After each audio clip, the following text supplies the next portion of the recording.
Judy. I'd next like to introduce Elisabeth Gidengil from the Department of Political Science at McGill University.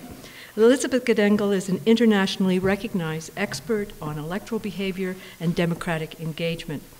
Unquestionably among the most accomplished political scientists in Canada, she has also conducted pioneering research on the role of gender in politics, political communication, and media coverage of politics. She is the founder of the Centre for Democratic Citizenship and has served as the president of the Canadian Political Science Association. Elisabeth Gidengil.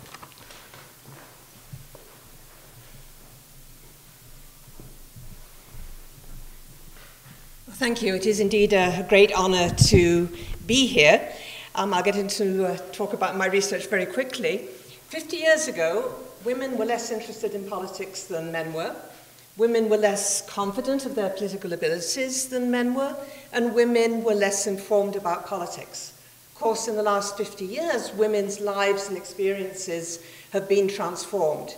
Yet 50 years on, women are less interested in politics, less confident of their political abilities, and know less about politics than men do. So that's the puzzle that's motivated a good deal of my research on gender and politics. For example, I've done research on childhood socialization and the impact of role models. Women are socialized to believe that politics is basically men's business. And that perception is reinforced and perpetuated by the way that the media cover politics. Politicians are routinely constructed as warriors doing battle, or fighters duking it out in the back street or in the hockey arena or the boxing ring.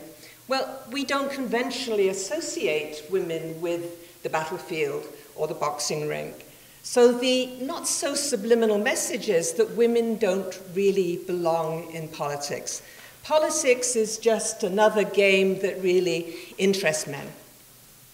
But female socialization can be countered if a young girl has a politically active mother.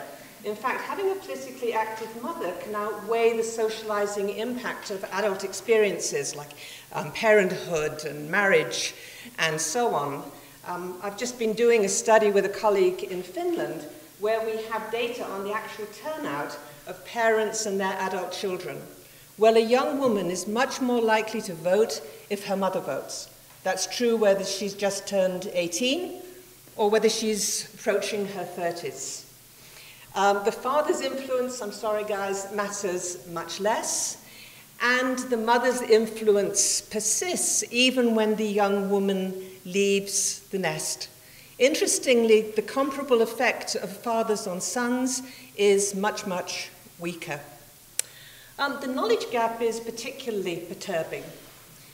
But there I've found that it really depends on the questions that you ask.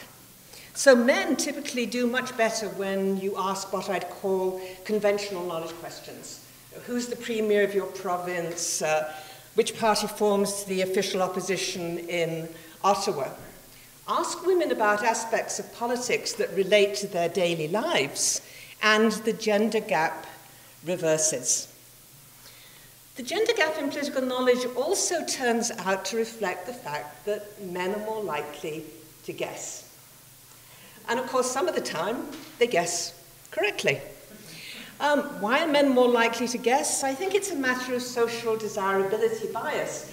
There's the norm, the stereotypical norm, that men are supposed to know about politics, and so they're reluctant to admit their ignorance. And so I'm actually just this week launched an experiment on stereotype threat. So what happens when we cue the stereotype that women are poorly informed about politics? More interestingly, what happens when we reverse the stereotype and tell some respondents that men actually perform more poorly when asked these questions?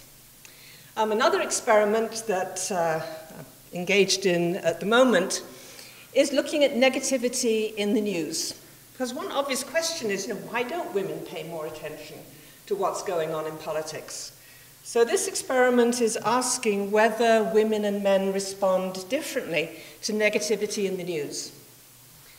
Studies based on self-report suggests that men are more aroused by negative news and women are more aroused by positive news. But self-reports are obviously notoriously unreliable. So we're using physiological responses, so tiny movements of the facial muscles, heart rate, skin conductance, to actually measure arousal. Now, hopefully you're thinking, well, this is sort of interesting, but why does it matter?